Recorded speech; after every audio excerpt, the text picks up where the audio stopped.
Some adjustments. Thank you. First of all, thank you to the NTU for hosting us today. As some of you know, we're here as part of Token 2049 Week in Singapore, and I did lean on Anna and Professor Wen to allow us to have this event today. And I know it's not a school day, so thank you for coming in, especially to see us. Thank you for hosting us, and to Shomesh and the Blockchain Club for putting this on with us. So everybody knows that there's a lot of work that goes behind the scenes. So just a little introduction to us. So why did we start the AlgoHUB? Basically, we looked around and we saw that there was a shortage of blockchain developers, and so we joined forces with the AlgoHUB Foundation. And we wanted to look at how can we make more developers, and obviously being around the students is very important. You guys are the future of our blockchain industry, so we wanted to engage more closely with you. And I think Anna will tell you a little bit more about the ACE program and how NTU fits in with AlgoHUB Foundation, so I'll leave that to her a little bit later. I think this guy's not working.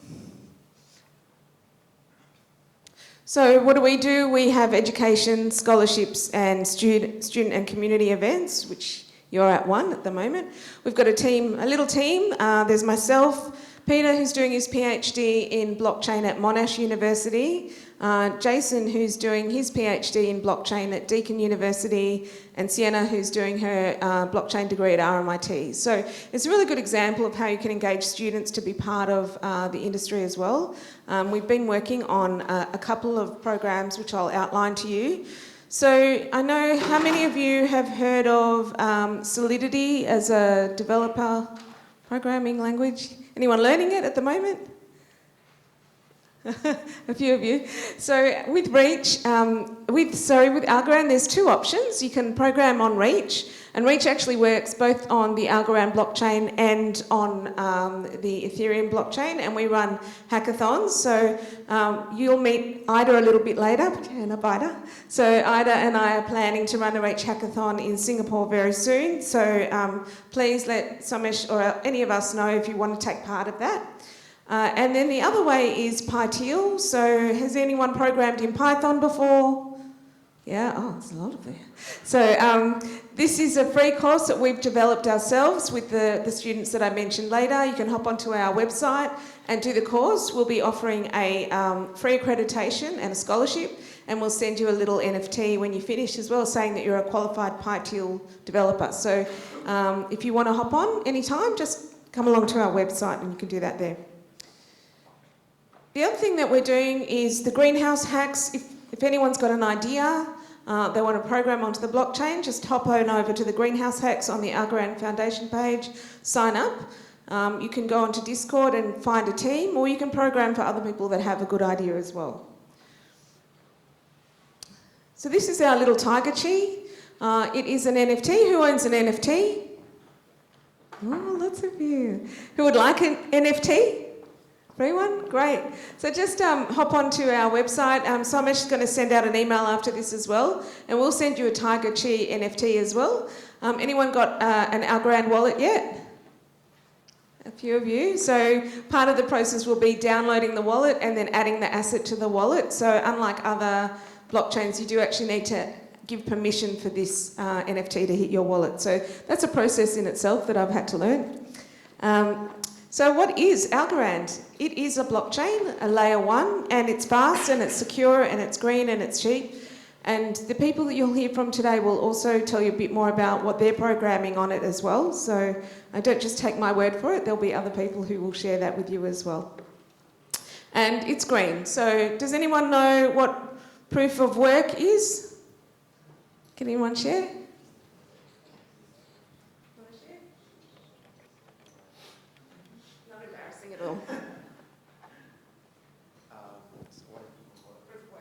So it's a consensus mechanism for blockchains to agree on like the transactions or the information that gets put on the block.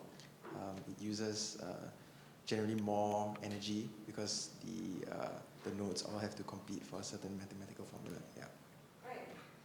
Thank you. What was your name? Erin, thank you, Erin. So yes, it's a way of approving the next block, or it is a way of proving that you've solved a very difficult formula and then you get the next Bitcoin, right? So that is a very strong mathematical formula. It takes a lot of energy, and so Algorand has chosen to do proof of stake, which anyone been watching Ethereum, they've also just moved to proof of stake, so we feel like we were headed in the right direction first. So some of the things that I get excited about is some of the projects that actually make a difference. So these are some that I've been participating in or watching. One is AlgoHUB. If you buy a goanna, then they will plant a tree in the world for you.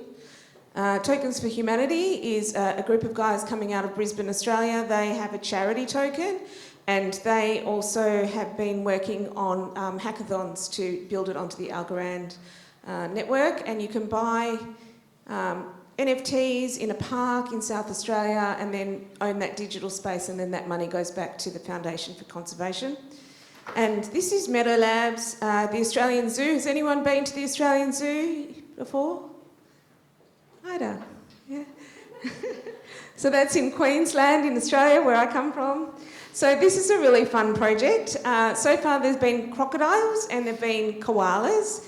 And when they drop, they are a fixed price. They're about $50 or $60 for an NFT. And then the money all goes back to the zoo, to conservation, to help the zoos. So they've raised over 170,000 Australian dollars so far. And there'll be like another 2 drops. And then if you have the 4 NFTs, you are then allowed the 5th one. So like swap cards, you can only own the 5th one if you own the other 4. So that's a bit exciting. And you don't know what traits you're going to get with your koala or your crocodile, so you never know. So has anyone minted an NFT before? No? This is one I minted last year when I was playing around with Algo gems. It was really simple. It's called Block Dog, and it's my dog and me, Block Mum. And so, yeah, it was really, you can use any of these websites to mint. It cost about 0.01 of an algo, which, does anyone know how much an algo is worth at the moment? No, about 40, 50 cents, depends on the day. And then, yeah, so it's really cheap to do and it's really fun. You can do it really easily. And if anyone needs any advice on how to do that, come and see me a bit later. So you can reach us here. If there's anyone that you would like to contact or follow, please come along to our website. And I'm just going to hand over to Prof Wen, who's going to tell us a little bit about the ACE program at NTU.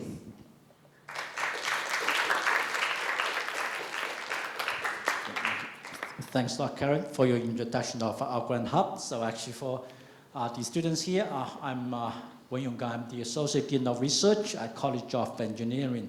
I'm also leading the AlgoHUB Center of Excellence at NTU. We are one of the 10 awardees for this new initiative under AlgoHUB Foundation. And Dr. Anna Chua, we've been working together, as well as Hui Lin, who recently joined us to run this program.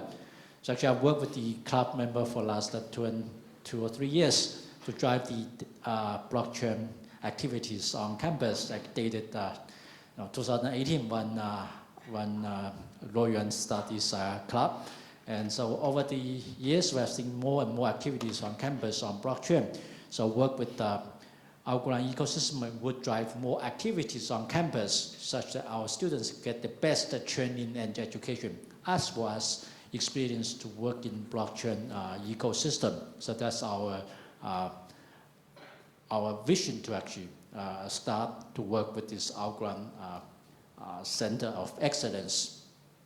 And at the same time, we also want to do more research in this aspect.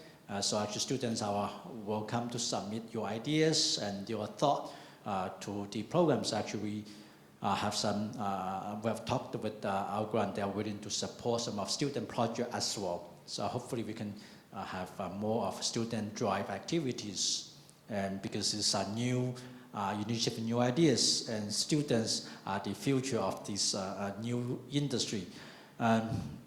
But with that, I also shared, Karen was mentioned there's a shortage of blockchain talent. So I want to share a news I heard from IMDA, which is the agency oversees the local industry. I visited IMDA 2 weeks ago. I talked to the talent development team there. They share statistics with me, which really wowed me. I was told that over the last 18 months in Singapore, there are totally 15,000 job openings in blockchain. But average starting salary, $7,600,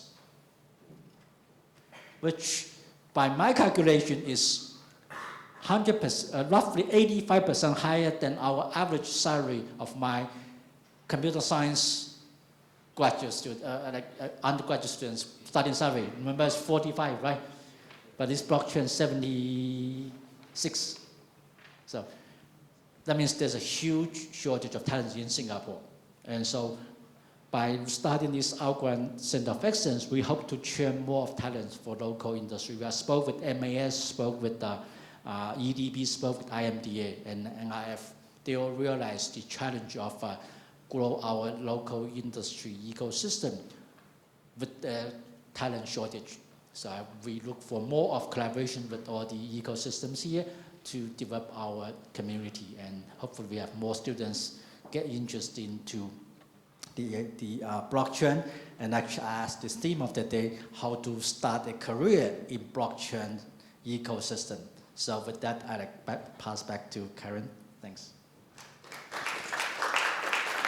Thank you. Some pretty amazing stats there in terms of salaries and about openings. So I know where I would be if I was a student. And also I just want to encourage you not just to consider blockchain careers in as a developer, like my career is from HR, there's marketing, community management. I was just speaking to Paul, wave Paul at the back. He's looking for community managers and for other projects as well. So don't just have to be a developer to join our ecosystem. I'm going to hand back over to Anna.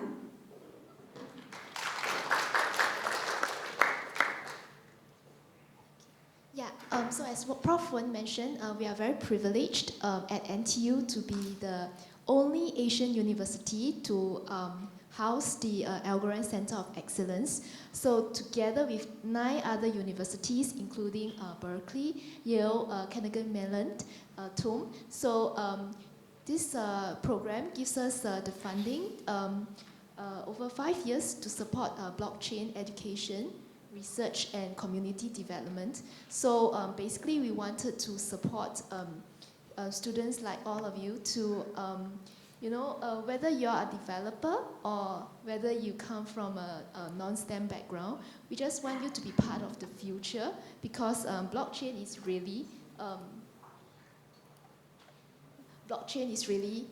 the future, as mentioned by our Deputy Prime Minister. Whether Web 3.0, like it or not, is here to stay, and they are going to change the way we live, we work. So as Prof. Wen mentioned, at NTU, in our NTU Center in Computational Technologies for Finance, we really want to spearhead blockchain education, research and innovations, and blockchain at NTU is a very important component of this. So with this, I will hand the mic over to Karen. Yeah. So thanks, everyone. Thanks, Anna. She's a superstar, this lady. She organised a lot. Thank you. Okay, handing over to Somesh now. We're going backwards. Push the right buttons, Karen.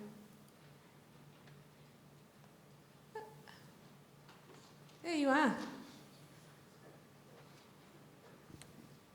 All right, thanks Karen, and thanks everyone for making your way down. I understand it's recess week, but I really appreciate everyone coming down to attend this sharing session by AlgoHUB and AlgoRand today, as well as our panelists who will be sharing a little bit more about their experience in the blockchain sector. So I won't take much of your time. I just want to introduce you guys to what blockchain at NTU really does. And if you guys aren't in the club, it's a recommendation for you guys to join the club so you guys can attend more of such events that we'll be organizing for the student population, right? Oops.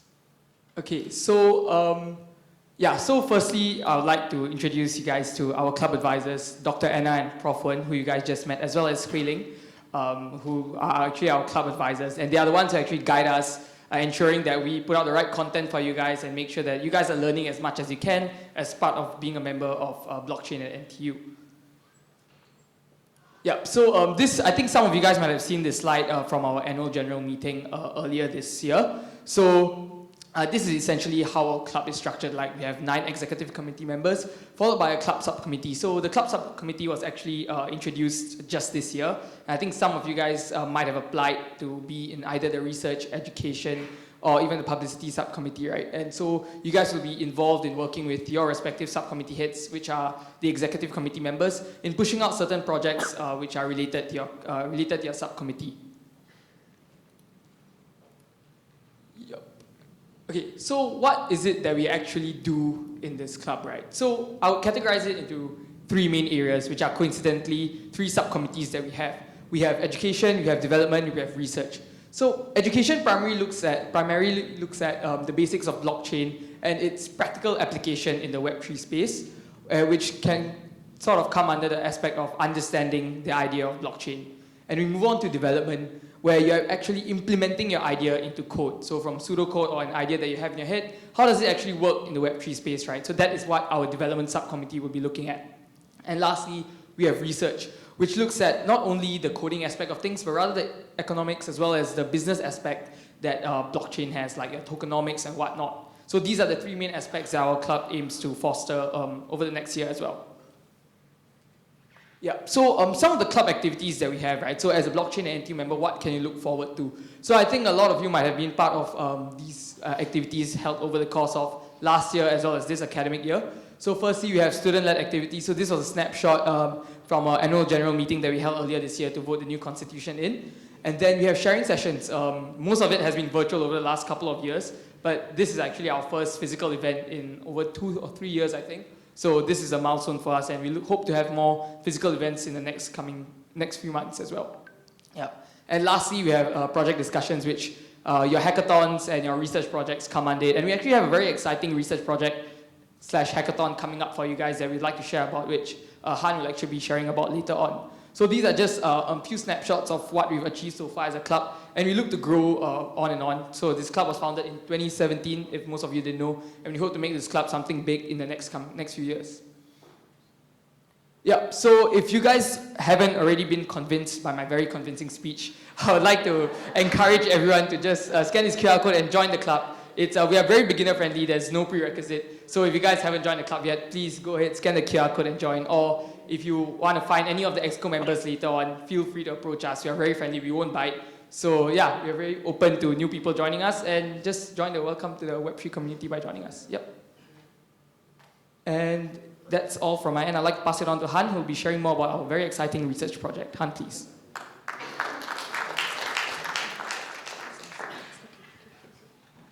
Okay, thanks so much. Good afternoon, everyone. I'm Zhang Han, and currently the Vice President of Blockchain at NTU. And I'm very honored to introduce you to another big event held by our club this semester, which is the Deep U. It's a project research competition sponsored by ACE at NTU. So first of all, what are you going to do for this competition?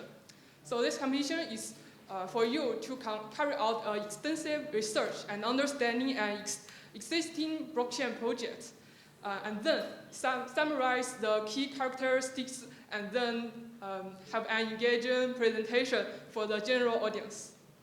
So about here, we have provided few clues about what you can include in your research, like the main goals of the project, the architecture, the roadmap, and the pros and cons of the project compared to other similar projects.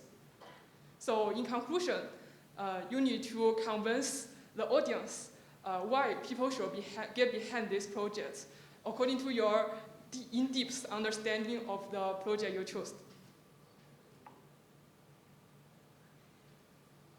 So this competition is a 1 month project, which you will have 4 weeks preparation, and then give 10 minutes presentation at the end. So this one is about what will be the research scope and also the qualified audience. So The projects will be within the AlgoHUB ecosystem, and there are plenty of projects there in different categories like DeFi, NFT marketplace, so you can choose and find them on the AlgoHUB official website, and also their documents are provided. On top of that, the qualified participants will be NTU students from all disciplines, because we are planning to attract more students in this area, and you can sign up with your teammates and individually. So this is a timeline for this competition. The registration will be closed in this coming Thursday. It's quite urgent, so please sign up now at the end of this session. And then after that, you will be formed a team of 3 to 4 by the end of recess week, and then you will be submitting your topic in week 8.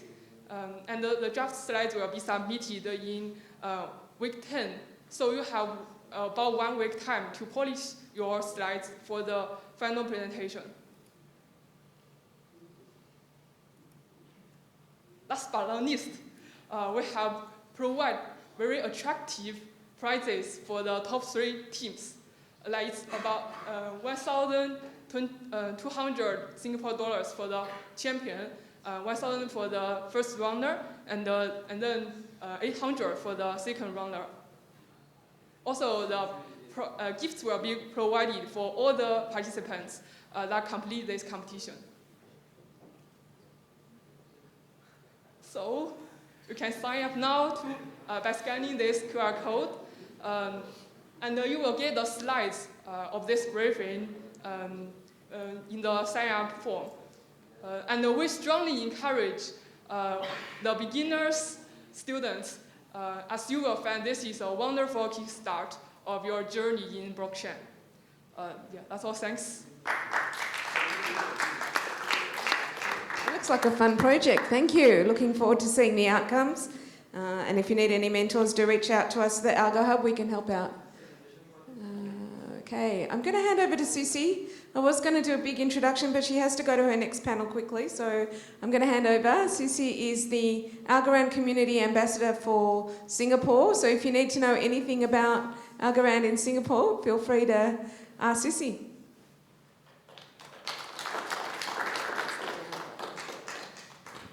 Hi everyone, just gonna do a very quick one. So my background is from traditional finance, from institutional banking. You know, I don't know if many of you are students from outside Singapore. So my journey also started with the exchange student from Beijing in Canada. So again, this is just very quickly the journey to Web3. As I said, from institutional banking. You know, and then also after my banking career, I started a photography business. That's how I got into blockchain, because I was looking for ways to protect my intellectual property on the internet. And that was in 2018. And I got myself really interested in the DeFi protocols and all that. And I thought that was quite a great you know, addition to traditional finance and providing a more inclusive financial system. And helping a lot of people, especially in the very developing regions who are not, you know, have the luxury like us to have online banking, etc. So just a very big picture of this whole Web3 project. I'm sure a lot of you already know from Web 1.0, 2.0, and 3.0, the difference between the first Web 1 is just we're searching information, and the Web 2 is become interactive, like for example, TikTok and Instagram, that we can contribute content. And the difference with Web 3.0 is we actually own the contents we are contributing and also financially benefit from that. That's what I think that's a very interesting social transformation that we're experiencing, and then that's really great for you guys at this age to be part of the beginning of something quite significant. So that's just as a part of a business background, the growth of the industry, showing you from where we are now in 10 years' time, there will be something quite of substantial growth. A lot of Web 2 companies will go into Web 3. And also, obviously, as earlier the professor said, the tremendous amount of career potential in this space. The reason why I got interested in AlgoHUB because I really liked AlgoHUB's institutional approach and very green for the environment. And I like the AlgoHUB that you're planting trees by participating in the protocol. And also, the CDBC, central bank digital currency is underway. That's something, everyone need to get, understanding. And eventually, we're going to probably use it at some point. And the AlgoHUB has a report on the roadmap for CDBC. And lastly, I just want to share some of the social impact by Web3 technology. Not just, a lot of people in this space, I've been telling traditional finance people there's 3 types of people into this space. One is people trying to make money, a lot of finance people. And another group is like you guys, I think, is more because you're able to code something that's successful, that's driven you. And then lastly is a group of people think this Web 3.0 going to make a difference. For example, it will create a lot of gender equality because obviously blockchain is everyone, wallet address is equal on the blockchain. And also decent work environment for young people, and especially for the developing nations. And also, as a result, it will reduce inequality. And also with the growth of metaverse and digital fashion space, as I see a lot of people here are boys, not a lot of girls. I'm hoping with the digital fashion concept, will bring more females into this space. And what it really helps our society and the world is a sustainable growth and production. And that's wrapped up my quick presentation.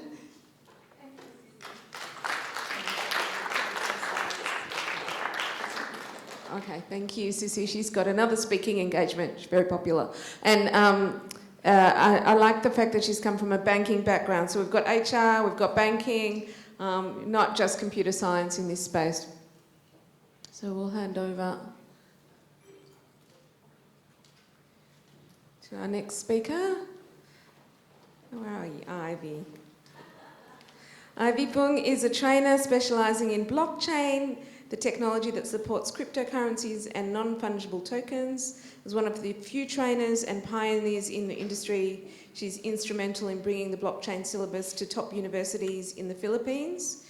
And Ivy has trained hundreds of lecturers. I just expanded her CV by a lot, 10x, in Asia. Handing over to Ivy, who's speaking on behalf of Women in Blockchain Asia.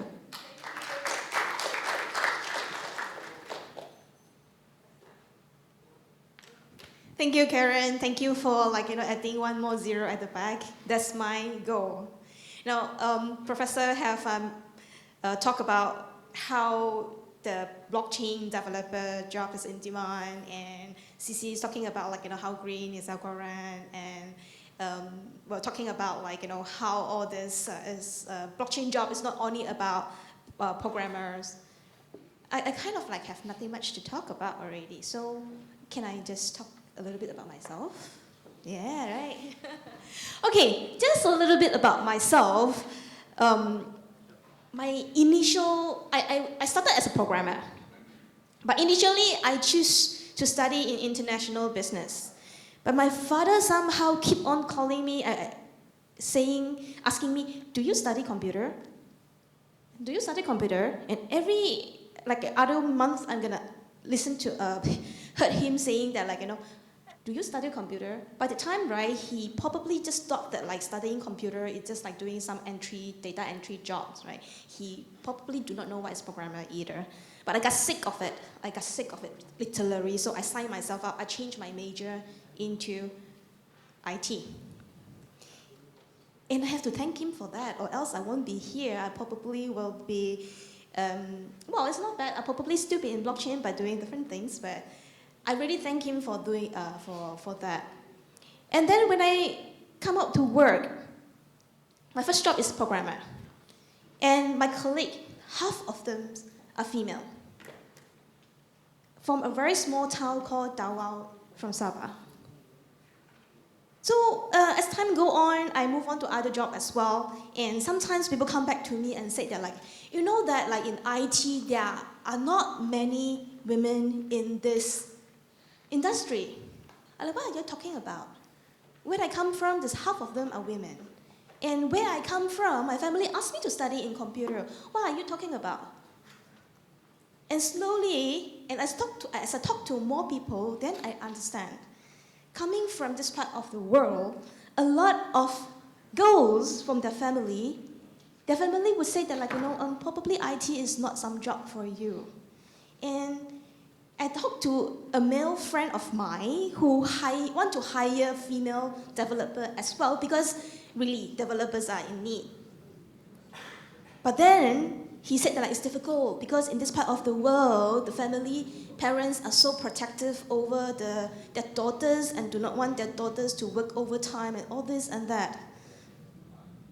Then I start to realize that I might be lucky that I do not get all this resistance being in this field, but it doesn't mean that other people out there is not having this kind of issue. So I think that like how narrow my view, I only see what I see. I do not see what others have been going through. But is that true? Not really. I think back. I wanted to choose to study civil engineer at the very beginning, but my parents said, you need to go to the construction site. Maybe it's not for girls. So actually, I do actually experience that as well. It's just I forgot about that. So when I was being approached to join Women in Blockchain Asia, after hearing all this, I think that, oh yeah, I think I should join and do something about it. Now, what is Women in Blockchain in Asia? So obviously, is an organization that advocate to building more female builders in blockchain particularly. Now look at here. Not many women in the room, especially I think most of you here are you guys all from, all developers? No. Who are developers here? Oh, wow, the person who put up the hand is a female, wow. I am impressed. That make two of us. But seriously, this is a rare case. This is a rare case. There are not many around. And it's not that female cannot do it. Well, we prove that like female can do it. We do have the kind of intelligence for it. It's just that sometimes people do not understand or do not know there's opportunity out there. So Women in Blockchain Asia want to build more females builder in blockchain. Not only developers, but also founders of startups or anybody just in this field. Now, we go by 3 core values: empower, educate, and enable. Empower, we want to let them know that, or that, not, when we talk about that, right, it's not only about, the message is not only to the female or women out there, it's also to our counterpart. Because we do understand that, like, we cannot fight this alone. The counterpart, male have to come in to support us. So the membership for this organization is not only women. We accept male membership.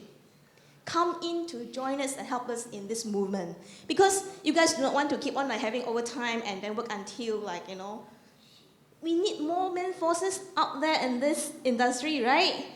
Yeah. So male welcome as well. So we want to empower the women, let them know that you can do it.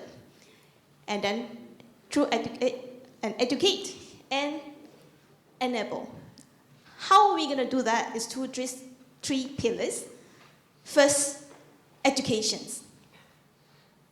So, educations,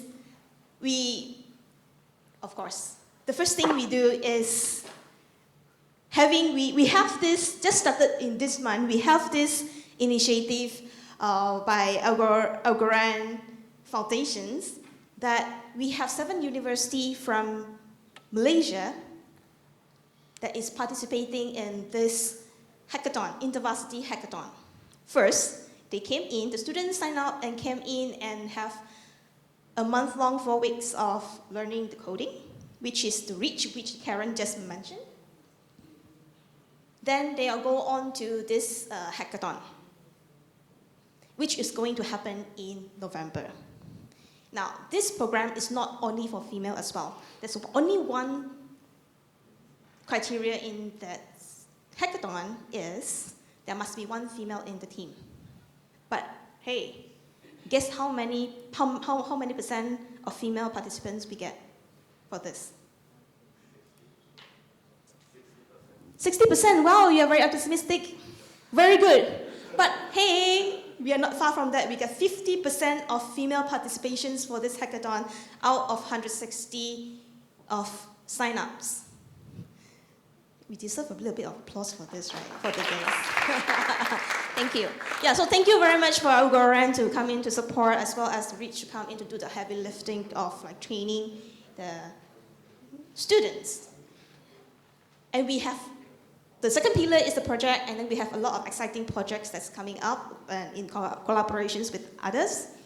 Stay tuned with this. The best way is to sign up as a member with this logo over here. And then, of course, we mentioned just now as well, it's not only about the coding, the marketing, the PR, the marketing, the community management and all this. And we need to have like the ecosystem to help. It's just like, we have like AlgoHUB to come in to have this event today. And together with AlgoHUB, we're going to bring this hackathon event to Singapore as well. So are you guys excited for that?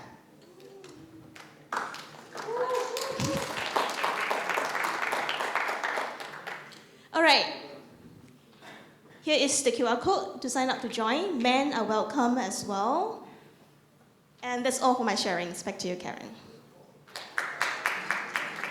Thank you, Ivy. It's always a journey for us women in blockchain. When I joined in 2017, there were only 5% of Bitcoin buyers were women, and now we're at a total of 15% in 5 years. So we haven't moved the dial enough, and we do need our male allies to continue to teach us. Okay, I'm going to hand over to Jackie now.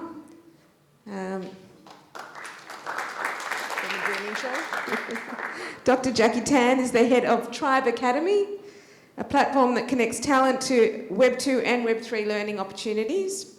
He is a serial entrepreneur who was awarded Forbes 30 Under 30. I didn't know that, Jackie. And the National Youth Entrepreneurship Award for his startup work, with 2 exits under his belt. Dr. Jackie was an early member of Sentinel Chain, a blockchain-based financial inclusion startup that helped unbanked farmers gain access to financial services. He's also led over 30+ data science projects, with some that combine machine learning and blockchain data. He's also an adjunct professor at the School of Biological Sciences here at NTU, and a lecturer of School Infocom at, how do you say it? NG and Polytechnic. Nyan, thank you for the lesson. And the CTO in residence at the Centre for Experiential Learning in Singapore University of Social Sciences. Jackie Tan.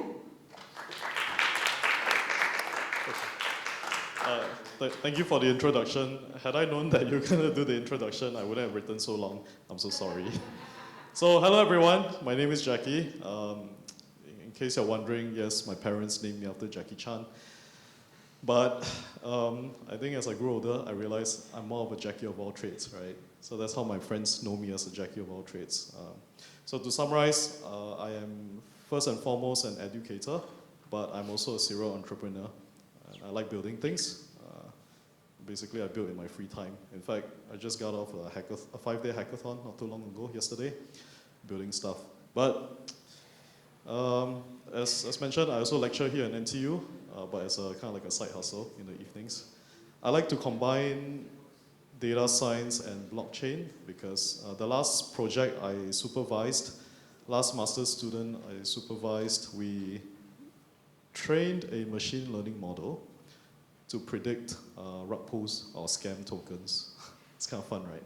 So anyways, I come to you here today as the head of Academy Tribe, and we're going to be sharing with you a very fun thing that we're working on over at Tribe, and it's called, so the color's gone, but it's okay. Our color scheme is red, but it's okay, doesn't matter. So Stack Up is something that we're working on over at Tribe, right? And it's a platform where you learn and earn. So, quick question here. Who here paid school fees to study in school? Okay, all of us paid school fees, right? But on Stack Up, we kind of turn things around. Instead of you paying to study in school, you get paid for studying things. Well, technically we're not a school, but you get the idea. So what does it involve? The idea is that we aim to empower developers and communities around the world to level up with us, right? We want to bring folks from the Web 2 space into the Web 3 space. So suppose you're already developing, but you have no idea what the heck blockchain is, right? I'm going to assume that maybe half of you here are developers and half of you are not developers. Maybe it's a generous assumption, right? And we want to create opportunities, learning opportunities for everyone, developers and non-developers alike around the world. And how do we do it? How do we do it? Three ways, right? So we create campaigns, right, where you can learn with the latest tools and technologies from the Web3 world, right? And as you learn and complete quests, you earn a bit of money, right? It ranges anywhere from $2 for a simple quest, like say downloading a wallet, all the way to $15. It could be just forking a project from a repository and running it locally. Quite fun, right? But not only that, you get to network with developers all around the world and mentors who share a lot of stuff generously on Discord. Our Discord community is quite lit, right? And the good thing about having a global community on Discord is that no matter what time you go in, there's always going to be something happening. Okay, so I mentioned, we bring Web 2 folks and Web 3 folks, but you might be wondering, oh no, I do not know how to code. What should I do? I have no idea what to do. Well, don't worry. So we have developed additional content for you to learn for free, right? So there are a lot of free content out there, but we decided to create more.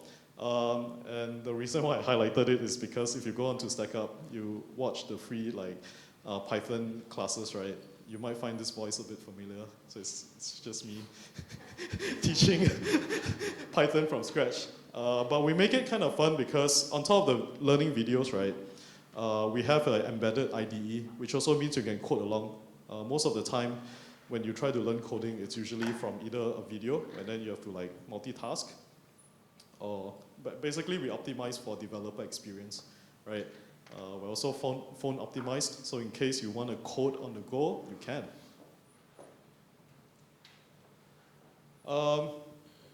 Basically this is what I was talking about, right? This is a kind of introductory class on Python, and then you can just clear the videos as you go. I pretty much teach the same thing as I would in my classes, so you know that you're getting at least university level training. A few numbers just to show that we are legit. If you are not convinced already, we have a soft launch at the start of the year. We've been growing anywhere between 20 to 50% month-on-month. And in fact, this number, 58K, it's already outdated. I last checked, it's beyond that, right? And we are global across 133 countries. So be it, you can just hang out with folks from not just Singapore, but it could be all the way in, what's the most unexpected place we have?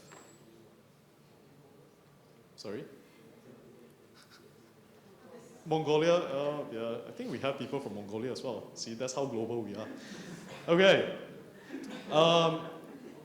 Fun fact, we just launched a campaign with AlgoRand, right? And it's good. Okay, this is fun because the campaign involves PyTeal, the Python binding for writing smart contracts on AlgoRand. So if you are conversant in Python, you can jump in straight ahead. We have a series of 12 quests. You can earn anywhere between $2 to $15 for each. And if you do not know Python, right, if you have friends who want to earn a bit of like US dollars, right, or at least get their feet wet in the whole Web3 ecosystem, do send them to StackUp, right? They can learn how to code. It's great. So, yeah, so that's that, right? Head on to StackUp, and you might be wondering, oh no, how do we go to StackUp? We have a link over there that you can go, right? Scan the QR code. If I'm not mistaken, the QR code is already loaded with the early access code. So you can't just sign up as this and go in because you need to enter an early access code. So do take note. But if you ever have a friend who wants to join who's not part of this day, right? I have no idea what to call this. Please tell them to use our early access code AlgoHUB, right? Because for every sign up that has AlgoHUB attached to it, we give them a high five. Again, really appreciate the opportunity for us to share a bit about StackUp. All good, guys? Have y'all? So take note of two things. One is the QR code. The other one is the early access code. I can't emphasize the importance of the early access code enough, right? And that's it. We're done, right? Please follow us on Twitter as well because we tweet new campaigns all the time, right? Plenty of learning opportunities to get you some of that nice dollar. And I'm so sorry. Okay, thank you, everyone. Thank you so much, Dr. Jackie Tan. I'm loving it because, you know, you can go to Earn and Learn. So I'm sorry, I don't know why we're paying for our uni courses now. We're going to go to StackUp, we're going to learn Python, then you're going to come to AlgoHUB, you're going to learn PyTeal, then you're going to go back and earn 30K in rewards from AlgoRand Foundation on StackUp. So we've got it all mapped out for you, okay? Don't worry about your exams. Okay. So we now move to the most interesting part of the afternoon. We're going to have a panel, which our moderator, Shamish, is going to step up. I'll just introduce our panel. We've got Rachel Chen. Rachel is the Innovation and Partnerships Lead at Tribe, a global ecosystem builder for frontier technologies. She drives partnership and business development through close collaborations with industry experts and global partners. Prior to this, she worked in strategic planning and policy functions in the Supreme Court and the Ministry of Culture, Community and Youth. Rachel has also undertaken tech projects in web development and mobile application development and mentors the students working on projects written in Python. So she'll be mentoring you if you sign up to StackUp. Yolanda Sam. Yolanda's come all the way from Tasmania, Australia. Welcome, Yolanda. She's passionate about bringing technology to the masses and to transform how people engage with the digital world. She's an experienced digital projects, operations and strategy leader. Having worked across mining, construction and utilities, Yolanda also has managed technology for startups, government and various enterprises. She's currently the delivery manager for Verida, and she's wearing their famous t-shirt there, a Web3 startup building privacy-preserving tools for enabling human-centric data ownership. And if you can say that quickly, you get an extra algo for that one. And Ida, our friend, who's half from Adelaide, half from Malaysia, half from Singapore. I don't know where she resides. She's a true global nomad at the moment. Yeah. Welcome, Ida. She's one of the founders of Women in Blockchain Asia. A firm believer in diversity and inclusion, Ida advocates that access to finance, health and education should never be curtailed by credit, colour or creed. I love that. And believes firmly that the blockchain provides the technology to execute and deliver this. Previously, Ida was an M&A and corporate commercial lawyer in London, a serial entrepreneur and starter at heart. Ida has built Web3 startups and deployed them on the blockchain. Welcome to our panel.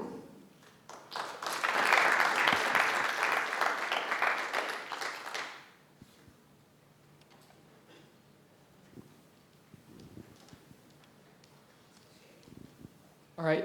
Firstly, I'd like to thank all the panelists for making their way down here on a busy Monday morning. I know some of you guys just flew in yesterday as well. So firstly, can you give them a round of applause for making their way down? Yeah, I think to get started, how it'll work is we have a couple of questions for the panelists itself, and then if you have remaining time, we'll open the questions for the floor. So if you guys have any burning questions, feel free to ask afterwards if you have time. So to get started off, I think everyone here would like to know about yourselves, about how you got into the blockchain space in the first place. So why don't you guys just introduce yourselves and just share a bit more about how you got here? Sure. So I got interested in blockchain about 6 or 7 years ago, just from a personal standpoint. Just really interested with how blockchain as technology can disrupt financial institutions and intermediaries and really help people in developing countries where they don't have as good financial infrastructure. I'm also interested in data privacy, so the right for people to manage and own their personal data, and so that's kind of how I got into Verida. Hi, my name is Ida, and I'm not a developer. I don't know tech. I'm not a coder. I am actually an ex-M&A securities lawyer, used to work as a partner in Clifford Chance. So how did I get into blockchain? I got into blockchain because I was a TradFi lawyer. I've been a lawyer in what is known as a magic circle firm. So my clients are Rothschild, Barclays Bank, HSBC. I don't work with SMEs. I don't work with small players, let's put it that way, okay? This is Clifford Chance you're talking about. Enough to know this. The wealth divide is here to stay. So here's a snapshot, and it's going to get very depressing when I say this. If by now you are not in that 10% of that wealth-making group, pardon my English, you're pretty much buggered. Because they hire people like me, lawyers like me, to ensure that this wealth divide remains as it is. They hire people like me to ensure that you never, ever get into it. So why did I got interested in blockchain? I got sick and tired of it. Because blockchain is truly one that actually attempts to move ground up and try to disrupt all these things. Why do you think we're getting a lot of resistance from the regulators and all that? Okay? News flashpoint. That's why I'm interested. Because I need to redeem myself of so many years of doing the evil stuff. I would like to go to heaven. So help me out here, okay? Okay, hi, my name is Rachel. I'm from Tribe, which is like a Web3 ecosystem builder. Myself, how I got into blockchain. Okay, so personally, I was working in the government, was at Supreme Court and then a ministry. And on the side, my side hustle was always in tech, was in building mobile apps, building websites, teaching Python over the weekends. And then I started exploring more about blockchain, what it was. I found it abstract. Started with blockchain mining. So that was my first foray, wondering how do miners, how can it be profitable, right? And then trying to mine some Monero XRP, not sure if anybody's done that. Not so profitable. I think I earned 4 cents a day for a few weeks. Decided to stop. Yeah, and then I decided to read up more about blockchain. What was it? Because in my mind it was only cryptocurrencies. So it was only Bitcoin. It was synonymous with Ethereum. That's about it, right? Then I read up and found out that there were so many applications of blockchain technologies that bring a paradigm shift in many industries, and that's how I got started.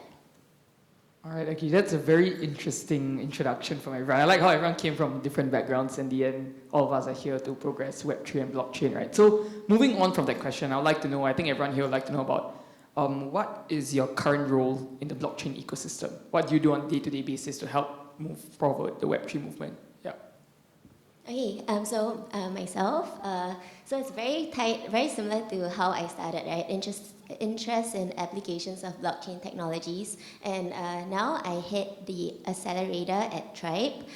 So Tribe, we started like the first blockchain accelerator in 2018, supported by the Singapore government, and we've accelerated over 4 cohorts of companies, about 40 startups, and now we continue to take in many Web3 startups. So that's a portfolio that I hold. And the second is in partnerships. So with the many programs that we run, from global hackathons, incubators, and accelerators, I'm always on the lookout for industry experts and thought leaders, technical partners that can then share their insights and knowledge, experiences with the rest of the community. So I work across operations, marketing, and product at Verita. So no day looks the same as the other because we're a pretty small shop, about 8 people at the moment. So doing anything from, doing social media stuff, preparing for product launches, doing, quarterly planning, all that kind of stuff. So it's really pretty broad across the board. Working with the engineering team, working with the operations, COO and the CEO. So yeah, it's pretty broad. I'm a founder. I started the company, so I am everything, anything, and something. So I largely hold the investors' relations, okay? Because you need money, so you need to get the investors to come in. I always describe myself as a glorified salesman for my companies, and because I'm the founder, majority of all my, let me correct that. All of my startups, all of my products is actually my ideation because I'm the founder. So it has my DNA deeply connected to it.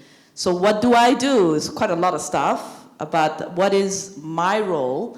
I would define it as this. So I can't find a single word to say it, but best to describe it. You all know I am from a finance background. And you know from what I described and said to you that why I like the blockchain. So what is my role? I know this, okay? I'm a realist and I will say this. A lot of things that is being deployed on the blockchain is actually for good. Education, learn to earn and all those things. It's good, right? But the bottom line is this: someone's got to pay for it. That's my role.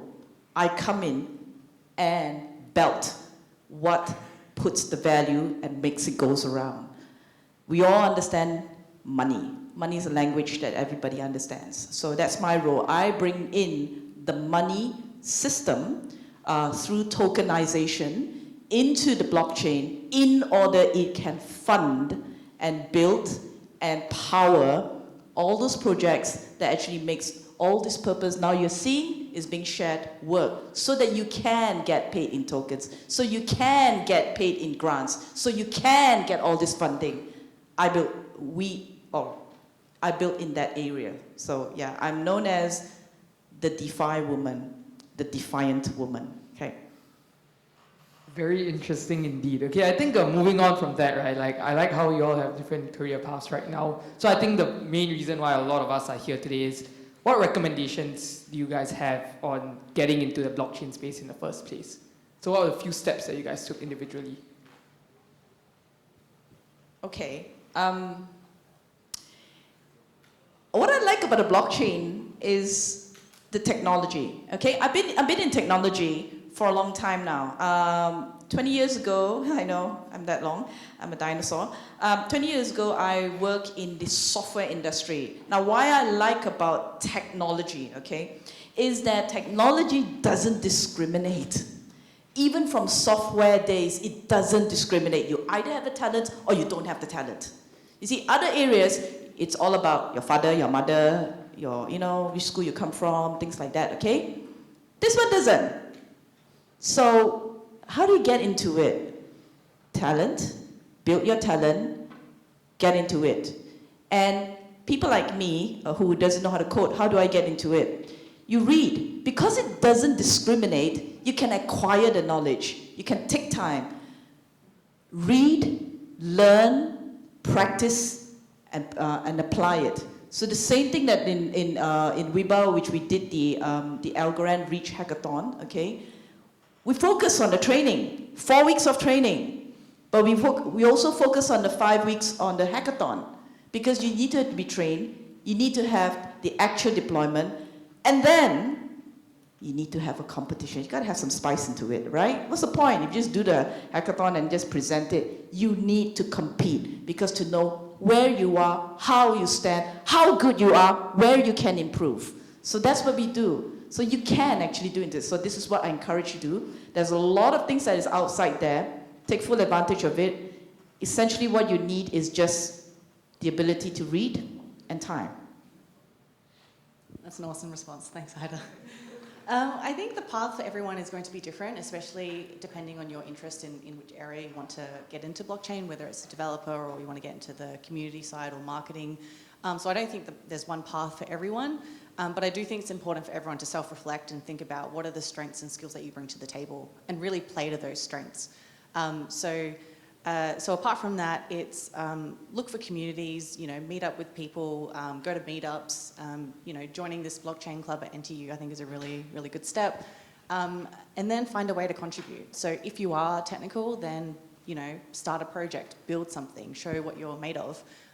My colleague, who's not here at the moment, but he did just that. He integrated one of the Verita libraries into this really cool, synchronized app. And, he pinged us on Discord or something, and we're like, oh, that's really cool. And it showed capability, it showed interest, it showed drive and motivation. So, definitely just put yourself out there and, don't be afraid to do those kinds of things. Okay, thanks for sharing. Well, my answer is pretty much similar. So on the technical front, sharing from my own experiences, I think work used to start at 9 a.m. and I would get into office at 7 and start watching videos, learning how to code. That was how I began my tech journey.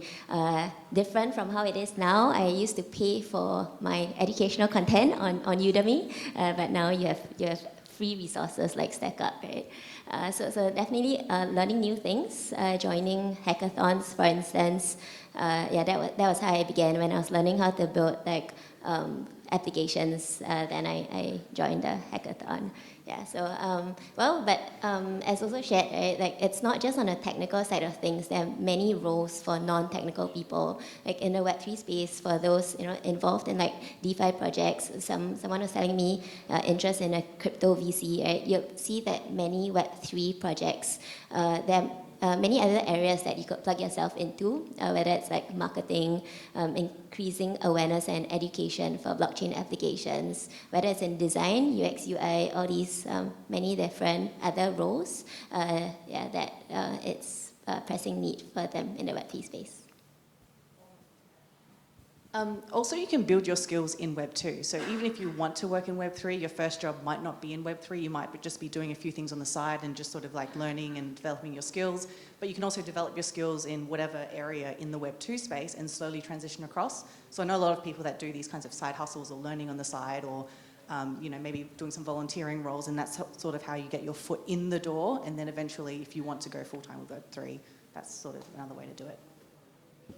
Yeah, I think what they've said actually makes a lot of sense. I think if you guys are following the blockchain at NTU Group, a lot of events have been publicized over this week because there's Token 2049 going on this week as well, along with F1 and stuff like that. So a lot of companies are actually hosting after parties and stuff like that. And if there's one thing I've learned over my last 2 years or so in the blockchain space is that networking is really important. Putting yourself out there is really important. So I agree with whatever they've said. The fact that joining hackathons with your friends, making connections, those are all very important aspects. Because right now, we are still in the growing phase, right? It hasn't matured yet. So putting yourself out there, just venturing out there, just doing it for the sake of doing it, and just exploring is what you guys can do. And it will actually push you further and take the next step. Because you won't know whether you like it or not until you actually do it, right? So what better way than to do it? Yeah, I actually got a couple of my friends here who signed up for hackathons with me over the last couple of years. Yeah, so the gentleman in the black shirt and the brown shirt over there.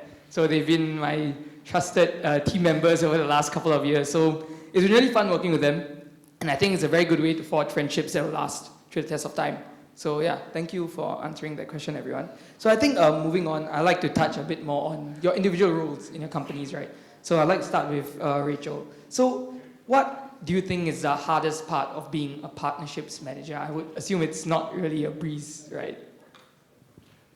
Okay, well, from my experience, like what I find to be challenging is also what I find to be compelling. So in the Web3 space, I guess all of you guys have tried some form of Web3. Like things move very quickly. Like the narratives change very quickly. There are different trends, there are different projects, there are different technologies, different protocols, different languages, etc. So there's always a lot to keep up, and wanting to be at the forefront, inviting like the most relevant thought leaders. So there would always be a lot of research that needs to be done, a lot of conversations, a lot of networking, and that can be time consuming, but at the same time, it's also what I find very interesting. Interesting. All right. Okay, so moving on to Ida, actually, I would just like to check.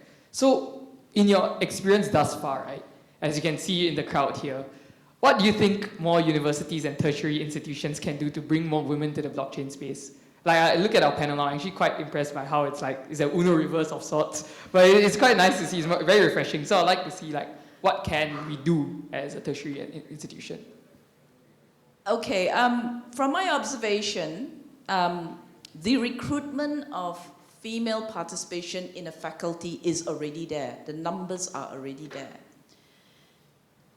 What remains a challenge is that how from these numbers can you draw them out to get them to be part of a hackathon, for example, a blockchain initiative, a campaign, something like that. Okay, now how do you extract that and put them in? For women, well, I've tried a lot of things. We tried cajoling, persuading, giving them sweets. I guess I have no other way but to say this as what we did in Malaysia. Now, how many of you here are from Malaysia? Okay, cool, all right. For those who are not from Malaysia, this is Malaysia, okay? Malaysia is a very parochial society. So imagine when I say the next thing, i.e. going to the universities, selling a program, which you know all the universities would jump at it because the program is really good. And then looking at them in the eye and say, you can't be part of it unless you make sure that in your university, at least 30% of your participants are female. Translated to, in each team must have at least one female. If you fail to do this, you can't be part of it. Now, I know I say here, then a lot of you Singaporeans is like, what's the problem, you know? But this is Malaysia. Staring down with someone who is a guy, and I remember I'm the only woman in the room, 20 over men of professors and faculties, and telling them this, I will not give this to you. I'm making the women problem your problem, okay? And yeah, okay? And that is why after so many universities I visited, only 7 signed up, okay? Because they dare to take it. So what I'm trying to say here is this: affirmative action. There is no other way. You've got to force it. No panel unless 50% of them are women. No team unless at least one of them is women. I'm not going to give you the best. I'm not going to give tissue. I'm not going to give all these things unless you try to bring more women into it. So that's one. The other one is to actually have more women-focused discussion groups. So I'm sorry, men are pushed out, okay? So we have only females coming in, and then we find that when we do it in such a way, the women and the girls become more relaxed in sharing their problems, their challenges, and what they want, and they're just sharing their ideas. take the same woman, put them in an auditorium where there's boys included, the very same woman would just clamp up and shut up.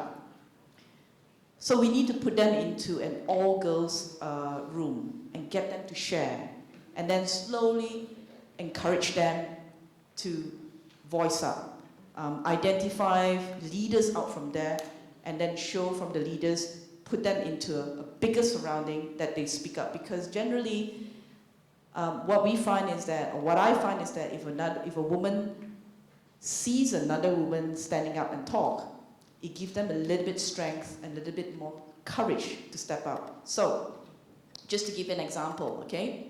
DeFi is an area which is dominated by men, okay? Fluidity, the company I started, it's all men. I'm the only female, but they're pushing me out to speak on DeFi. Very hardly you'll find a woman stepping up and speak about DeFi. So, but out from all this exercise that is done, I got this not because I was courageous, but because I saw this happening in Australia, I saw this happening in America, I saw this happening in UK. Women from a traditional finance background moving into DeFi, stepping up, talking, debating with men, and really knowing their stuff. And that gives me the strength to actually say, I'm going to step up as well. So yes, affirmative action, closed group, empowering from them, push up. Yeah. Right, very interesting. I think one more step that you guys can take is ask your friends who are girls to join the blockchain and NTU club. That's a good step that you guys can take as well individually on your own, right? So lastly, moving on to Yolanda, and this question is open up to the rest of you guys as well. So you were working for the city of Hobart till 2021, which I think is really interesting, right? So during your time there and your experiences till now, right? What do you think is stopping governments from adopting and embracing the idea of blockchain? Is it the technology? Is it something else? What is it exactly? Where do I start? Yeah, look, I think it's pretty tricky in government. Not just blockchain though, I think it's emerging technology, it's innovation, it's change, basically anything that sort of changes the way they do things. And for technology, I think there are a couple of different reasons. One of them is legacy infrastructure. Like, you would be shocked at how old and crap their systems are. They're on-premise, they're not even cloud. Like, there are stuff on people's desktops, macro spreadsheets, terrible stuff. The second thing is complex integrations. So government's a big beast, they've got lots of different systems and they're all kind of hung together by spaghetti tape or something like that. So trying to unravel those integrations is really difficult. Tight funding as well. So you combine all of those things together and you end up with a sentiment of, if it's not broken, don't fix it, don't touch it, just leave it. It works already, right? Like, don't change things too much.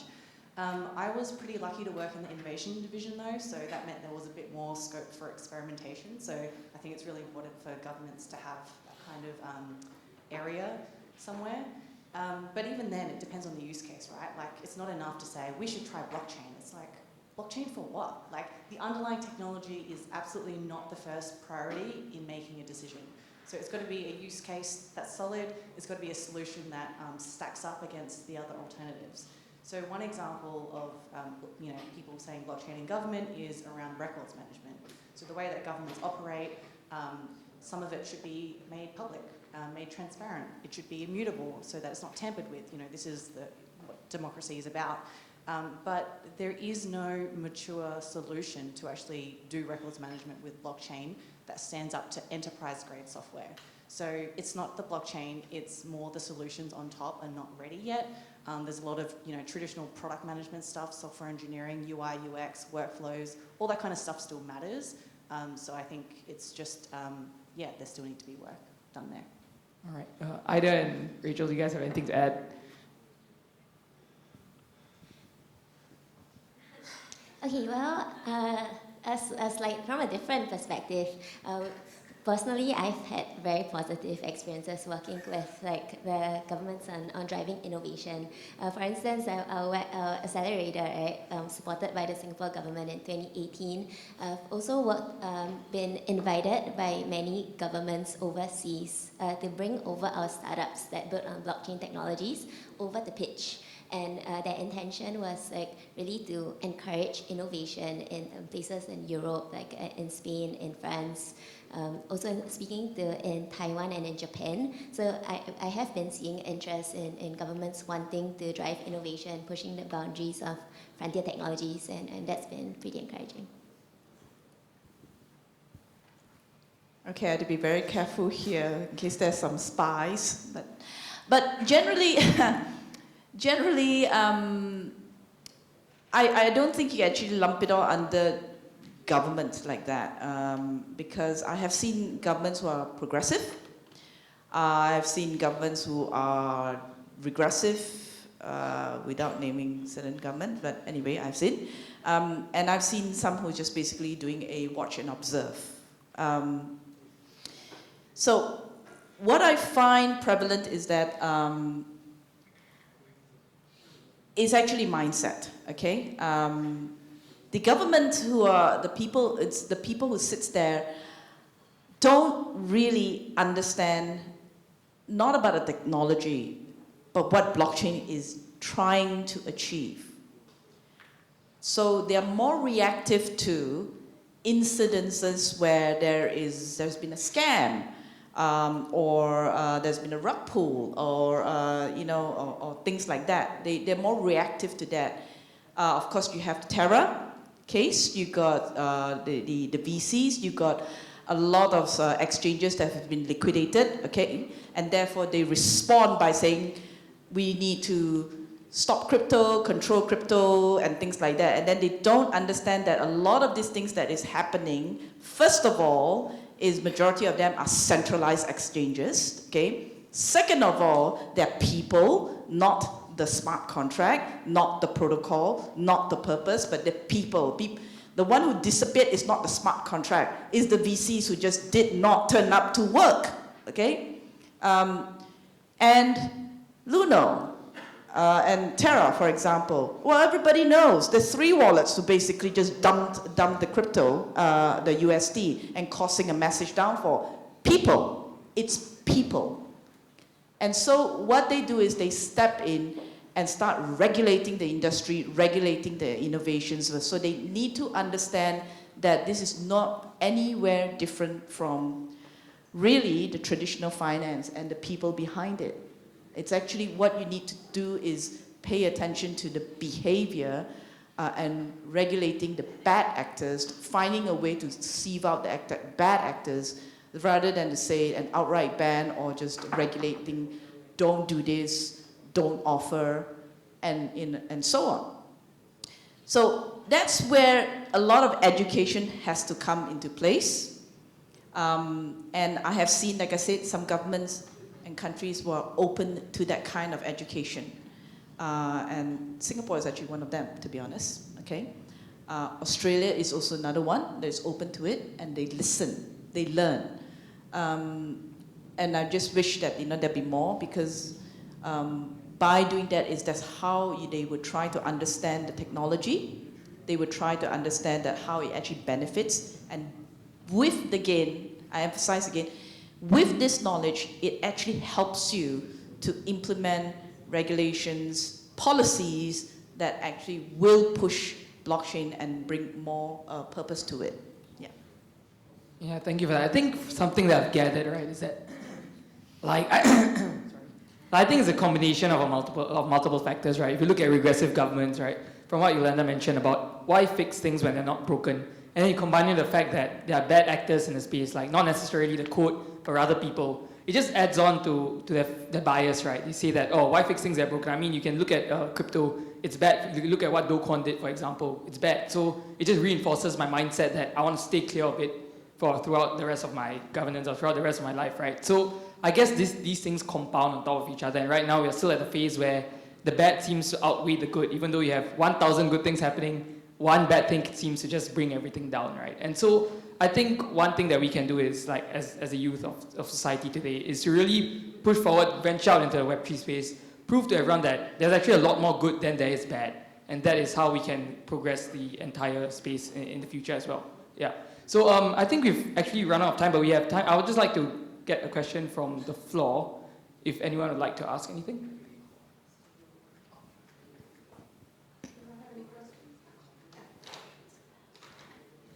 Yay, a woman asking. Okay, Shomesh, actually, we still have some time to hear from the speakers, so no worries to the rest of the audience as well. Sometimes they say blockchain is a solution looking for a problem. So I wanted to hear from the panelists, right? Where do you think is a good place, to build a blockchain project on to the students who may also be thinking about the deep view competition? Like, where do you think is a very promising application of blockchain that has been relatively unexplored and which has a huge potential to make a great impact? So that's question number one. And question number two is more like, I was looking at the makeup of the students, and I feel that even at the student level, right, even blockchain at NTU, we only have one member in our exco. So how do we encourage, even when you go to a university, that to join a blockchain club and really make contributions to stand alongside with the guys and say, hey, I really want to make a difference. How do we encourage this kind of mindset change among the female undergraduates? Where could we do more? Yeah, I think these are the two questions I would like to ask the panelists.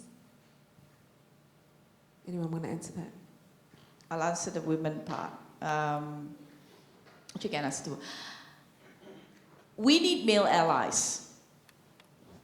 Because for an affirmative action to occur, just like the universities in Malaysia, the 7 universities, it all came from the men who agreed with WIBA's mandate.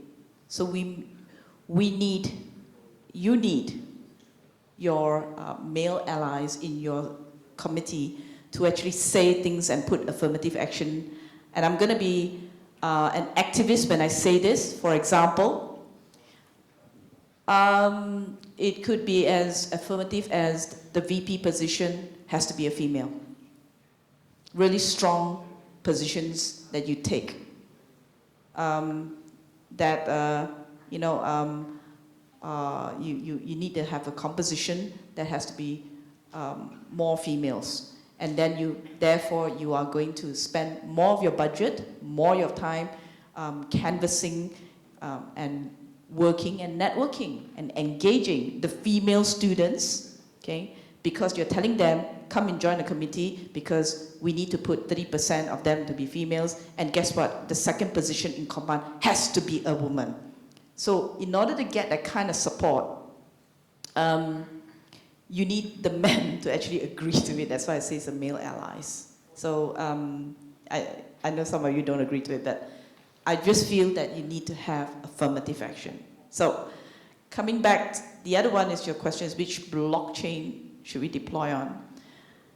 This is an Algo sponsored event.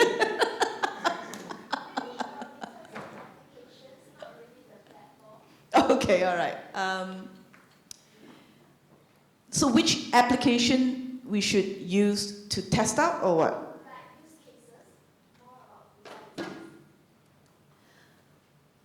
Okay, I'm in the DeFi, so I'm just going to answer on the DeFi aspect, okay?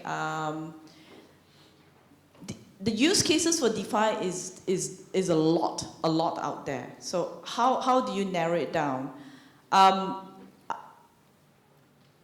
Karen, I'm so sorry. Please don't kill me when I say this, okay? All right. From a financial perspective, Ethereum, it has the biggest ecosystem for DeFi. Like, Algo is great. Algo is great, okay. So as a result, if you want to narrow it, the use cases, because of that ecosystem has so many of them from a DeFi, is that you can pick a lot of use cases from there. Now, I'm not talking about code, okay? I'm not talking about tech stack. I'm not talking about it. I'm talking about the tokenomics, the treasury. How do you sustain a learn to earn, a work to earn, a play to earn, all these things? Double token system, mining, GameFi, a lot of them do it mining in a mining way. How, okay? There are many of those use cases which are open sourced, and you can find it there already. And again, what does it require from you? Time.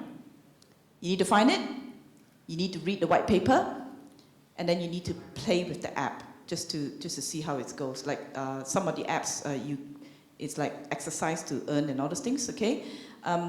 You need to, you just need time and resources to learn. But if you're looking for one magic app, it's gonna be hard. I can't sit here and basically name one, but I'm pretty sure you can name some.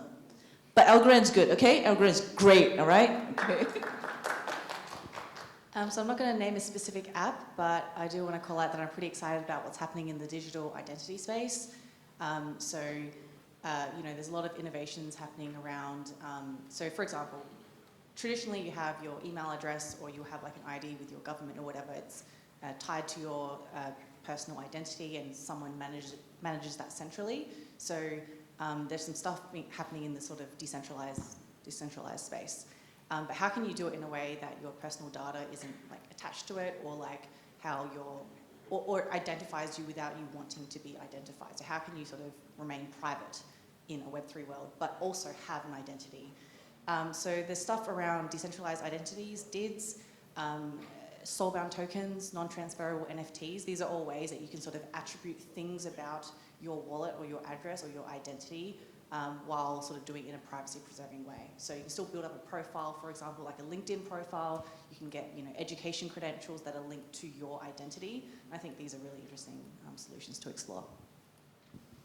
Yeah, thanks for sharing. Yeah, I've been hearing so much about like ZK, zero knowledge, like all these about digital identities. Okay, on my end, I think like the opportunities that the technologies provide has been like a lens that I use to think about like what are possible ideas or like pushing the frontiers. So I think, yeah, so like Web 1, Web 2, Web 3, right? It's like read and write, read, write, own, or read, write, execute. And these help me think about how certain industries could be shaped or changed. You know, we've seen examples in like DeFi space or the social space, building communities. So like read, write, own, or read, write, execute, right? Like using, for example, smart contracts, and how could this shift power dynamics, or like gives, like enables the individual, like the individual gets gets a say in like voting in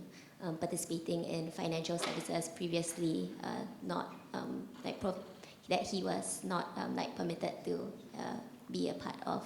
Yeah, so read, write, own, and read, write, execute is like a framework that helps me think about different industries and how that could potentially be shifted. All right, actually I want to build up on that a little bit, but if you guys have any other questions from the floor, anyone else? Yeah. Do you have a mic on the floor? Thank you, Karen. Where is it?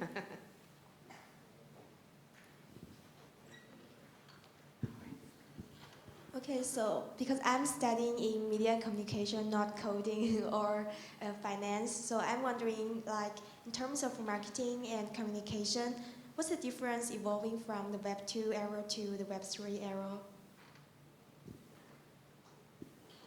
Anyone like to answer that? Great question. I think in Web3 it's a lot more community focused. So instead of just being like putting stuff on social media and just promoting yourself like that, it's actually more about getting down on the ground level, engaging with community. So it's a lot more about community engagement rather than marketing. That's like the short answer. Anyone else want to answer that? If not, yep. Any other questions from the floor? Oh yes, one right there. Thank you so much.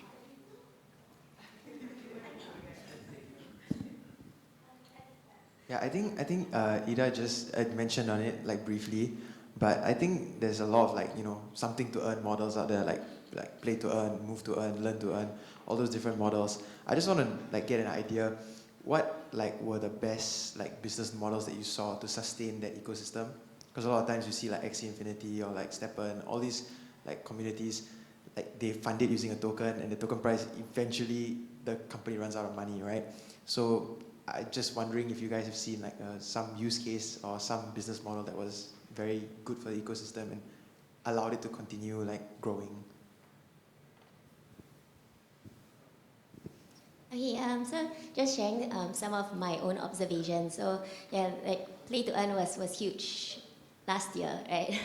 And I think the shift has been like towards like I guess like the difficulties that came with that made those in the ecosystem consider like what could be improved about like play to earn, and like there's been a shift towards like play and earn, because like we could see that like introducing monetary incentives can distort or shift the way the user participates in the game, right? Okay, there's like a very quick analogy that I can share, which I thought it helped me really see that it changes. Okay, so for instance, so in this story, there's an old man who sits outside, and like this group of students poke fun at him all the time. And so he thought of an idea so that they would stop like criticizing him. And he said, like, for each time you criticize me, I'll give you $10. So every day they would criticize him, and he'd give them $10. And then a week later, he says, okay, you know, this cost me too much money. I'm going to change it to $5. Each time you criticize me, I'll give you $5. And they was still a bit grumpy that, like, you know, it's 50% now. But they continued to criticize him. And then the following week, he shifts it to like $1. And then the following week, he says, I'll only pay 10 cents for each criticism. And then nobody wanted to do it anymore.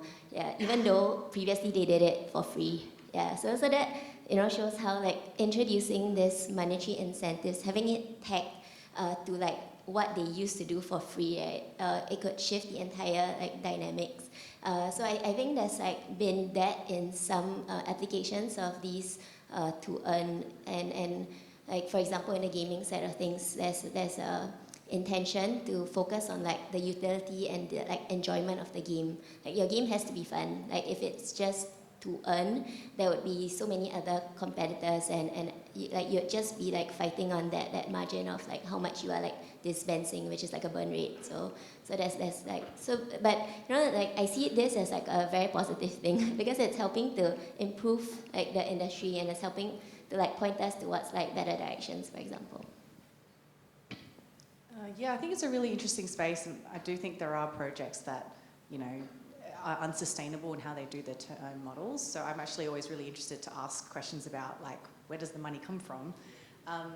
The to-earn models that I think work well, the ones that have like partnerships external to their project. So affiliate marketing, for example, like once you've got the user base, then you can reward them with, you know, X shopping partner, and there's like a value exchange there for the shopping partner and for the users in getting a discount. So I think that works reasonably well. At Verita, we're working on a sort of like a data to earn model where you can use your personal data, you can choose to monetize it because your data is worth something to people. So yeah, I think there are ways to do it that involve partners and value exchange. So to answer this one is essentially answering the main problem that faces DeFi and tokens. Okay. In tokenomics, okay, the tokens need to be composable. It needs to move, have the ability to move. Play to earn, learn to earn, all this, you know, walk to earn, all those things. There is a gamification that is involved. So from a tokenomics point of view, if you apply purely the tokenomics as what we understand it, it has shown in all use cases that it bombed. It didn't work. Don't care whether you do a double token system or anything like that. It just didn't work because we ignored what is the other aspect of it is called the game economics. Now, game economics is so different from token economics. Just to give an example, I said token economics. The token needs to be composable. It needs to be able to move from one platform to another platform because it's like a currency. You need to have liquidity. Game economics, on the other hand, tends to be in-game. The economics needs to stay in your environment. People do not like their tokens, their game tokens, to be able to port out. Because that's how the psyche of gamers are. So where does this leave us to answer what you're trying to say? It's understanding that kind of level, all right? And not going straight to the use cases. Because the use cases, and I say this with all honesty because I am Asian as well, we tend to look for model answers, okay? If you go by use cases, you're doing exactly what we're doing. I see the lecturer, nodding head. You're looking at model answers and you ape it. Don't do that. Change your thinking. Ask, what is it? Tokenomics, game economics. Two complete conflict. How do you put the two together? Well, there's a little bit of shilling here, but my second startup, okay, at Fluidity, we think you solve it by focusing on two things: liquidity and utility. If you can build a protocol, a mechanics, a system, an algorithm, an economic system that actually puts these two together, so it encourages liquidity, but at the same time, it promotes the kind of utility that you want. So to give an example, in DAOs, we got a lot of DAOs, but those people who started DAOs will tell you, will nod their head when they say that you don't want whalers to go in. You don't want people to buy up all your governance tokens and just basically sit on it, which happens in DAOs. In NFT, you don't want people to basically buy up all the NFTs and basically sit on it and wait for it to be flipped. Anyone traders here understand it, right? Okay? I'm sure you heard of the word HODL. That applies to game. In order for the system to work, whether it's play to earn, all these things, right, it needs liquidity. So you need to have something that actually pushes it to make it move here and there. But at the same time, if you introduce this liquidity, you might attract the wrong kind of people who just basically pushes from one wallet to another wallet to another wallet, okay? So how do you then promote and empower through this liquidity the kind of utility that you want? For example, in your DAO, the utility that you want is this kind. Instead of a spray airdrop, you know who to airdrop. Through your liquidity mining, you know who to drop it because you understand that this person, your wallet address, for example, it's worth me dropping it from you. Or Karen, who is basically a hodler, but I noticed from her behavior that she is a good hodler. How do I incentivize her through my airdrops to create the utility that I want her to behave so that it brings value to my ecosystem, whether it is a play to earn or learn to earn? How do you do that? Master this too, solve this too. Whatever product it comes up with, I believe in my heart of hearts, that is the one is going to power up and lift the whole DeFi into the next realm.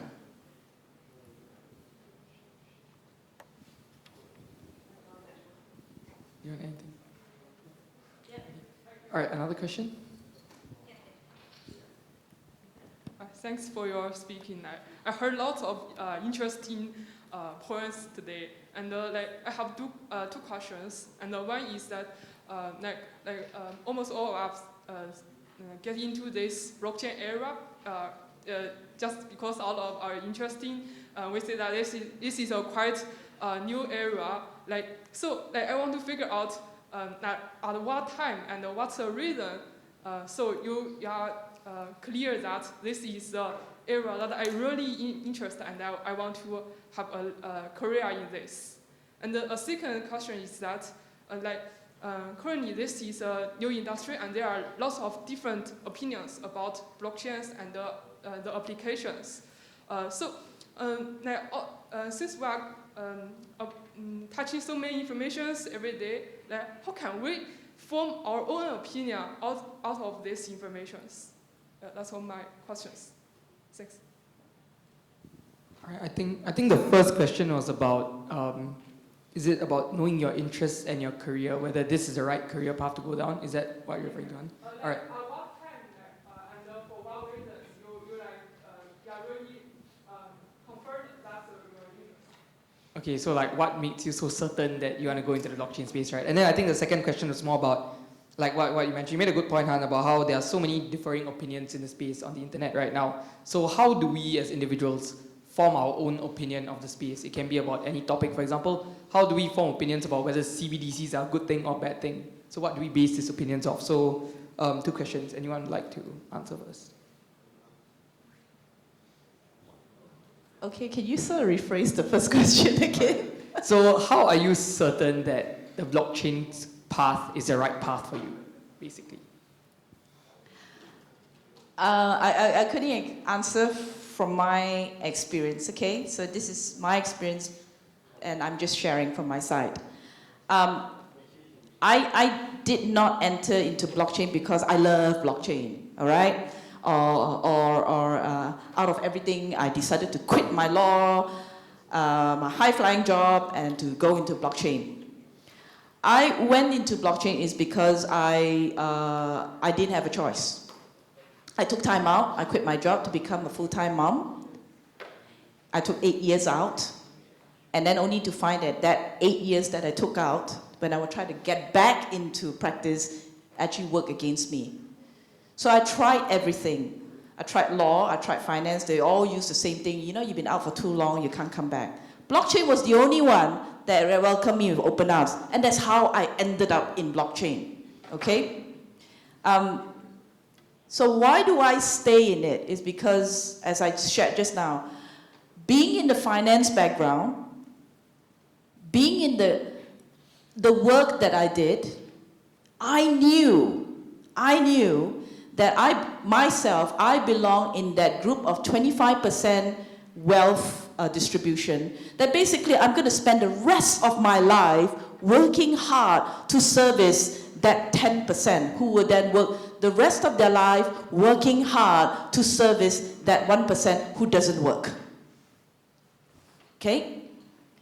I know that, and I saw blockchain reverse that. Blockchain did not start reversing that.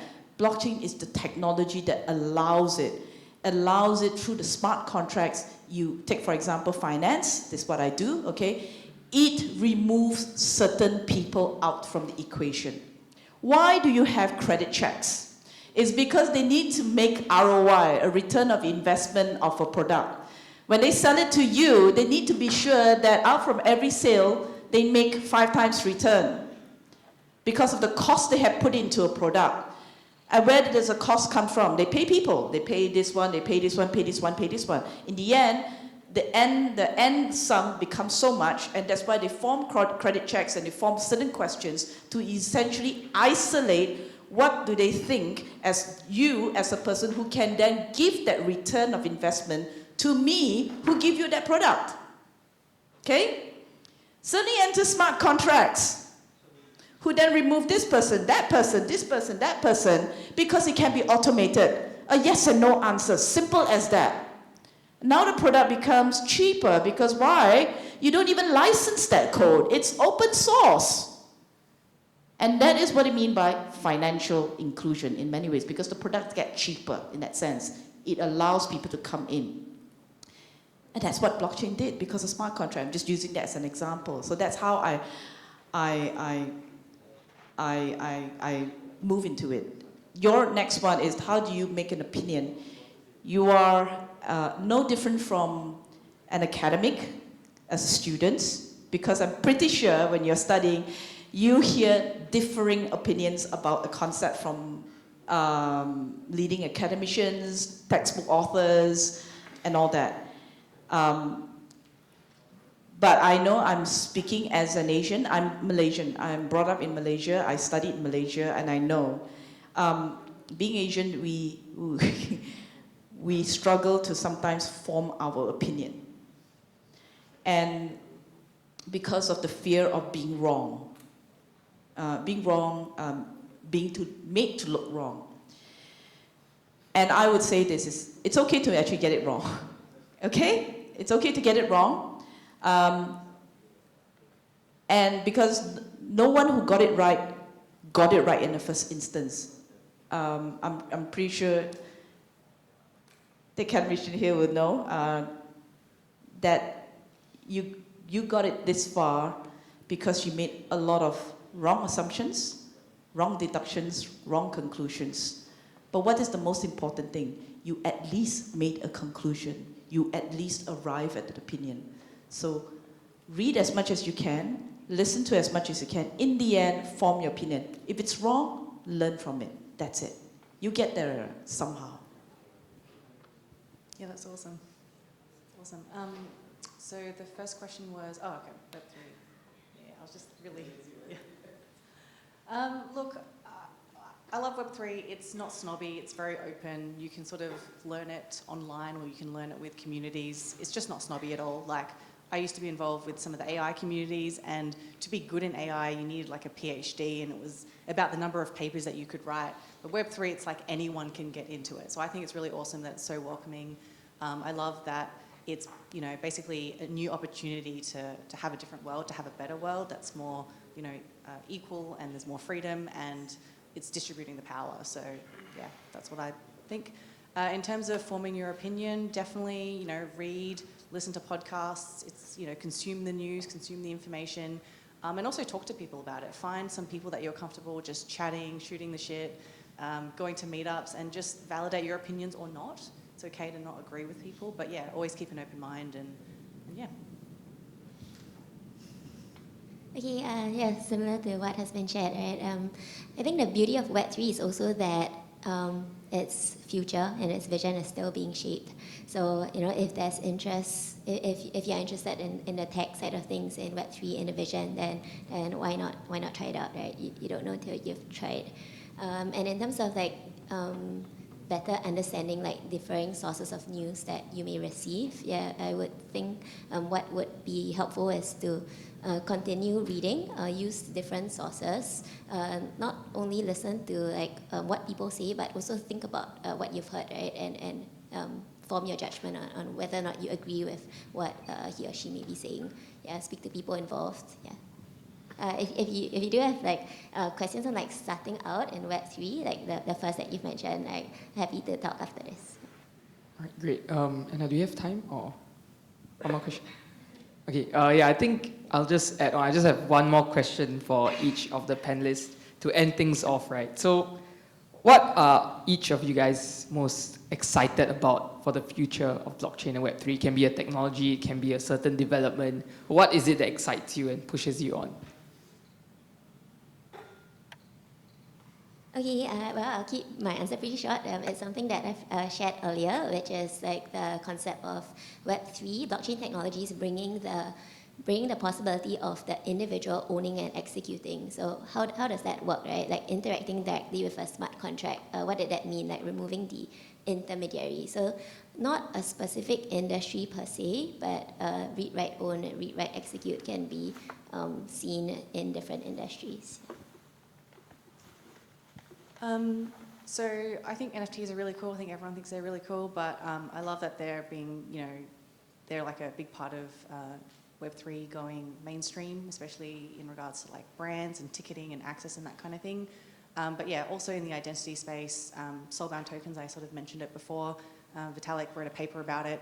If you've ever read that paper, it explores all different kinds of concepts. Like no one has developed that standard yet for a non-transferable token. So I'm really excited to see where that plays out, and you know, we're sort of actively experimenting in that space. So yeah, if you're interested about soulbound tokens, come have a chat. For me is what on the tech side, I'm excited with the explosion of other forms of DLT. So blockchain is one aspect of DLT, okay? Blockchain, one of the reasons why it's such a popular amongst all the DLT is because of the presence of the tokens. Suddenly you can tokenize, and out from the tokens you can monetize, and out from monetize you can trade, you can yield, and other things. Remember I said about the language of money? And that's why it just rose to prominence, it exploded, and in comparison to all. Because the other forms, the other DLTs have not mastered the art of deploying a token and let it scale like this. But now it is changing. So which means that is quite a lot of them are now exploring, experimenting on it, and sitting now the technology is going to come up. So some of them, for example, data structure, okay? some of these other DLTs are actually, technology-wise, they are far more matured, they're far more efficient. But they cannot scale because they don't have that power of token that actually pushes it. Now they're exploring to deploy the token there and see how it moves. So this to me is very excited because it means now we're going to have even more stuff that, that is available to us. We're going to have even more stuff that, that will make all this access open from an identity point of view, from a tokens point of view. In my side is, I am completely excited about the fact that I just shared this today, okay? So you're the second group that I'm sharing to. When DeFi started, DeFi was going very aggressive, and the traditional finance was shrinking back and go like, oh, I'm not sure about that. So DeFi basically attacks the traditional finance. You're old, you're this, you're clunky, or this, right? And now you see the shift. Traditional finance now are exploring. They are learning. They want to learn. They're dabbling. They're tokenizing. And the DeFi market now is going, I don't know what to do. Suddenly you have this group of people coming in and want to dabble into it, okay? So this is an area which I am very excited about because it means the DeFi market has to mature to engage. Because now you got no one to attack in many ways because you have the traditional regulated finance who is interested to participate in this space. So the DeFi market now has to respond. So we are watching this and see how we can engage. It's too new to actually say how it's going to move into, but it's definitely something that I'm really excited about. All right, very interesting. I think we've run out of time, but before we end off, can we just give a round of applause to all our panelists?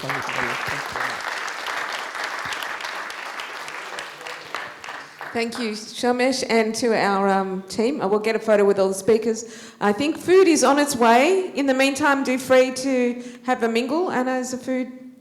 She's looking very carefully at her app.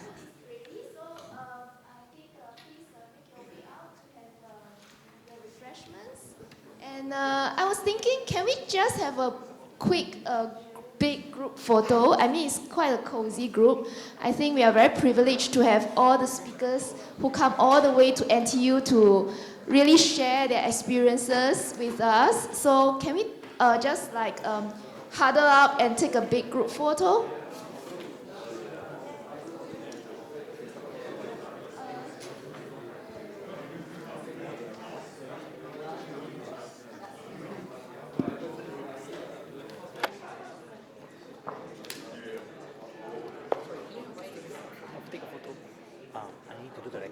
When you guys are in the photo.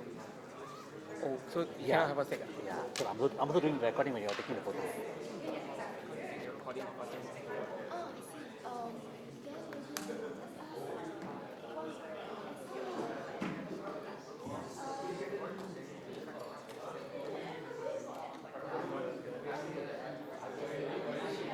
Everyone, can we just get you guys to head down to the front?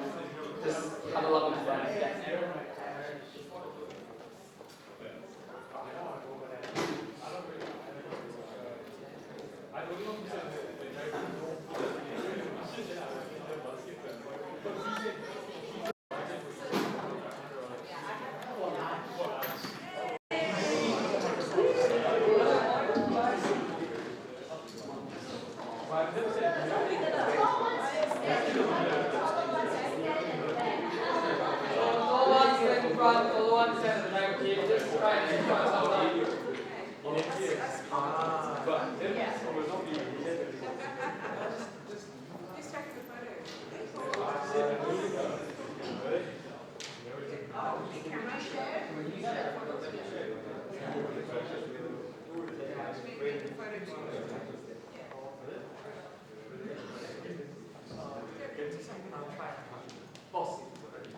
Boss, you cannot have us take, just quick, very fast one.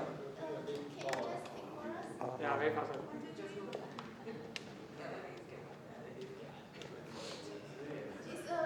Sorry, we have a very dedicated videographer. Yeah. Sorry, thank you.